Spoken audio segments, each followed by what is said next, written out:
Hello student, good morning बेटा। आप सभी का एक बार फिर से स्वागत है आपके अपने यूट्यूब चैनल कौशल एजुकेशन में। और बेटा आज हम पढ़ रहे हैं हिंदी व्याकरण में क्रिया। क्रिया क्या होता है? क्रिया को बेटा इंग्लिश में वर्ब कहते हैं। तो क्रिया किसे कहते हैं? इसका उत्तर अपने पास है, जिस शब्द से किसी काम के करने या होने का पता चलता है उसे क्रिया कहते हैं। यानी कि ऐसा शब्द जिससे हमें ये पता चले कि यह काम हो रहा है, कोई भी काम हो रहा हो उसके बारे में पता चलता है, उसको हम क्रिया कहते हैं। जैसे खाना, पीना, सोना, रोना, हंसना आदि, ये सब क्रियाएं हैं। इससे किसी भी काम का होने का पता चलता है। जैसे राम फुटबॉल खेलता है, तो राम क्या कर रहा है? खेल रहा है ना, इसलिए ये खेलना काम है, तो खेलता शब्द यहाँ पे क्रिया है। नवीन हंसता है, तो हंसने का काम हो रहा है यहाँ पे, तो हंसता यहाँ पे क्रिया है।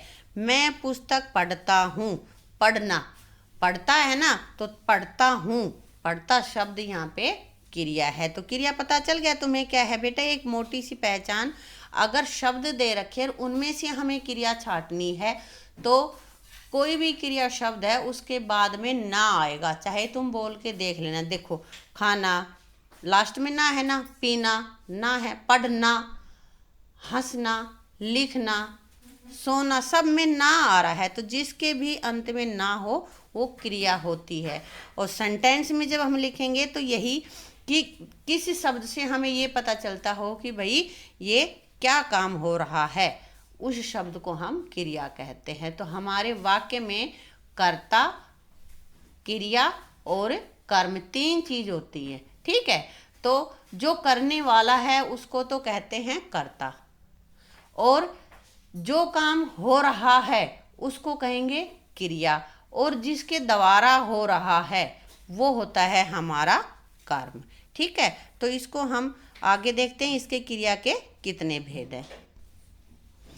तो बेटा क्रिया यानी कि वर्ब, वर्ब के दो भेद हैं। कर्म के आधार पर क्रिया के दो भेद हैं, सकर्मक, अकर्मक। यानी सकर्मक तो वो होगा जिसमें कर्म भी होगा, और अकर्मक जिसमें कर्म नहीं होगा, सिर्फ काम करने वाला शब्द बता रखा होगा कि क्या काम कर रहा है, लेकिन किससे कर रहा है ये नहीं बता रखा होगा, वो अपना होगा अकर्मक। तो उदाहरण से समझ लेते हैं इसको। यहाँ पे दो सेंटेंस है, देखो, लड़की गीत गाती है और दूसरा सेंटेंस है लड़की गाती है। तो एक तो हो गया लड़की गाती है, सिर्फ हमें ये पता है गाती है, तो वो क्या गा रही है हमें नहीं पता। कविता गा रही है भाई, कहानी गा रही है, गीत गा रही है, ये नहीं पता हमें। तो ये तो हो गया अकर्मक क्रिया। और इसमें से लड़की गीत गाती है, तो ये हमारी सकर्मक क्रिया है, क्योंकि इसमें गीत शब्द पता चल गया हमें क्या गा रही है वो, ठीक है। अध्यापक हिंदी पढ़ा रहा है, और दूसरा सेंटेंस अपने पास है अध्यापक पढ़ा रहा है। पढ़ा रहा है, इसमें तो सिर्फ इतना पता है कि अध्यापक पढ़ा रहा है, क्या पढ़ा रहा है हमें नहीं पता है। लेकिन हिंदी पढ़ा रहा है, इसका मतलब हमें पता है कि वो कौन सी चीज़ पढ़ा रहा है, कौन सा सब्जेक्ट पढ़ा रहा है, हिंदी। तो अध्यापक हिंदी पढ़ा रहा है, ये सकर्मक का उदाहरण है, और अध्यापक पढ़ा रहा है ये अपना अकर्मक क्रिया का उदाहरण है। अब आगे देखते हैं बेटा, पहला अपने सकर्मक क्रिया। तो सकर्मक क्रिया की परिभाषा जान लेते हैं पहले। वह क्रिया जिसके प्रयोग के लिए कर्म की आवश्यकता होती है, जिसके लिए कर्म की आवश्यकता होगी वो अपनी होगी सकर्मक क्रिया। यानी कि जिसमें कर्म भी होगा, जैसे वह पढ़ता है, ये तो अकर्मक हो गया। लेकिन वह पुस्तक पढ़ता है, अगर पुस्तक पढ़ रहा है तो उसमें पुस्तक कर्म हो गया, इसलिए यह अपना सकर्मक क्रिया होगी। या लड़का गेंद से खेल रहा है, तो ये अपनी सकर्मक क्रिया होगी। पता चल गया खेल तो रहा है, लेकिन किससे खेल रहा है? गेंद से खेल रहा है। तो अब इनकी हम आगे पिक्चर्स दे रखे हैं, और पिक्चर्स से हम समझते हैं। जैसे यहाँ पे पिक्चर देखो, कौन सी पिक्चर है? एक अध्यापक, अध्यापिका यहाँ पे है, और वो मानचित्र दिखा रही है ना। तो यहाँ पे अध्यापिका मानचित्र दिखा रही है, ये अपना हो गया सकर्मक क्रिया। इसमें कर्म है कि दिखा रही है, लेकिन क्या दिखा रही है? मानचित्र।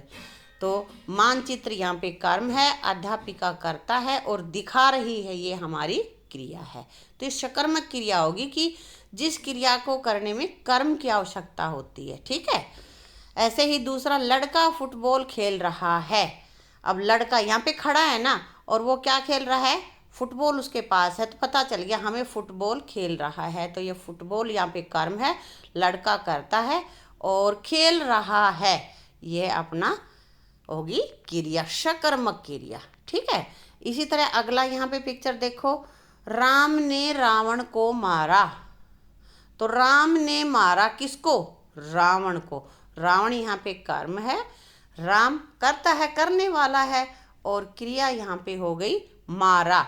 राम ने रावण को मारा, तो मारा यहाँ पे क्रिया है, और ये एक सकर्मक क्रिया है क्योंकि इसमें कर्म है, रावण को मारा। रावण शब्द यहाँ पे कर्म है। तो पता चल गया सकर्मक क्रिया क्या होती है। अब देख लेते हैं अपनी अकर्मक क्रिया। अकर्मक क्रिया क्या होती है, वह क्रिया जिसके प्रयोग में कर्म की आवश्यकता नहीं होती, कर्म की हमें ज़रूरत नहीं होती। जैसे छात्र पढ़ रहे हैं, मोर नाच रहा है। मोर नाच रहा है, हमें ये नहीं पता कहाँ नाच रहा है, कैसा नाच रहा है ना। कपिल खेल रहा है, खेल रहा है, लेकिन क्या खेल रहा है, फुटबॉल खेल रहा है, हॉकी खेल रहा है, गेंद से खेल रहा है, किससे खेल रहा है उसको नहीं पता हमें। इसको और थोड़ा सा हम ये आगे पिक्चर देख के समझते हैं। देखो यहाँ पे एक बच्चा रो रहा है ना, लेकिन वो रो तो रहा है, लेकिन किस लिए रो रहा है ये नहीं पता। तो सिर्फ ये पता है बच्चा रो रहा है। यह जो सेंटेंस है इसमें रो रहा क्रिया है, और यह इसमें कर्म नहीं है, सिर्फ करता है, बच्चा यहाँ पे करता है, इसलिए ये अपनी होगी अकर्मक क्रिया। अगला अपने पास है, ये बच्चा पी रहा है। अब हमें नहीं पता इस बोतल में क्या है, दूध है, पानी है, चाय है, क्या है, हमें नहीं पता। तो सिर्फ हमने लिखा है बच्चा पी रहा है, तो ये अपनी अकर्मक क्रिया हो गई। अगर हम लिख देते बच्चा दूध पी रहा है तो फिर ये कर्मक क्रिया हो जाती। इसी तरह आगे अध्यापिका पढ़ा रही है, लेकिन हमें नहीं पता क्या पढ़ा रही है, तो ये अपना अकर्मक क्रिया हो गई। ठीक है बेटा। तो अकर्मक और सकर्मक दोनों क्रियाएं तुम अच्छे से समझ गई होगे। अब बेटा हम इसके कुछ, मैं तुम्हें गृह कार्य दूंगी कि कुछ वर्ड्स में से तुम्हें छांटना होगा कि कौन से शब्द संज्ञा है, कौन सी सकर्मक संज्ञा है और कौन सी अकर्मक संज्ञा है। ठीक है। पहला क्वेश्चन है बेटा, निम्नलिखित शब्दों में से क्रिया शब्द छांटो। जो क्रिया शब्द हैं वो तुम्हें अलग लिखने हैं। जो नीचे शब्द दे रखे हैं, शब्द दे रखे राम, खाना, पीना, रोना, लिखना, दिल्ली, वह, खेलना, मीठा, गिरना आदि, इनमें से क्रिया शब्द अलग लिखने हैं। और अगला है, निम्न वाक्यों में से सकर्मक क्रिया वाले शब्द छांटने हैं।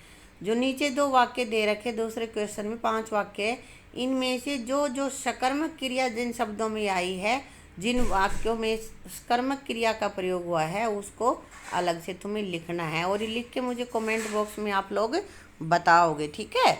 इसी के साथ अपनी इस वीडियो को यही समाप्त करते हैं। Thank you.